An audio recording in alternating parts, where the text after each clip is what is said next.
Sono Angelo Savarese, sono il responsabile di produzione del caseificio Valvo. È un'azienda che è nata da un'idea di mio papà ed oggi siamo alla seconda generazione. Il caseificio Valvo lavora principalmente il latte siciliano. La nostra produzione è basata principalmente sul lavoro manuale. Produciamo le due DOP siciliane, il piacentino ennese e il pecorino siciliano DOP.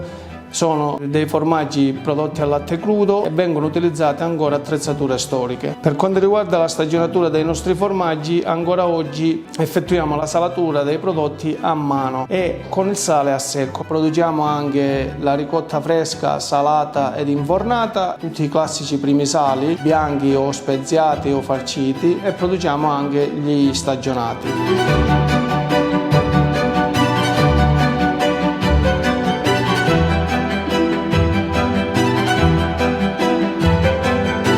Il caseificio Valvo oggi vanta di 35 unità operative e nonostante il volume di affari, la nostra missione è quella di continuare a mantenere l'artigianato, di non perdere la tradizione e non perdere i valori del territorio.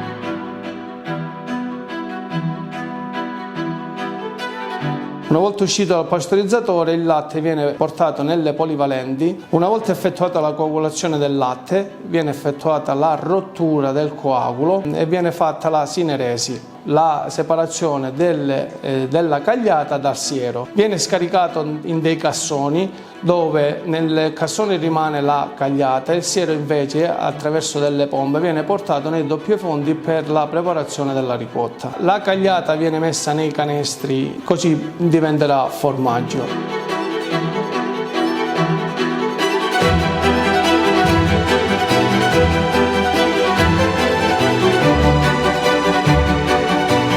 Il nostro prodotto può essere il classico primo sale che viene venduto a circa 20 giorni, abbiamo anche degli stagionati dove portiamo ad una maturazione fino a 12 mesi.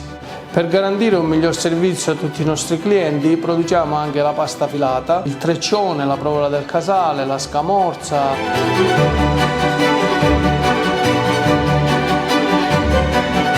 Ma il nostro obiettivo principale è quello di continuare ad avere il legame del nostro territorio e di mantenere la migliore artigianalità dei nostri prodotti finiti.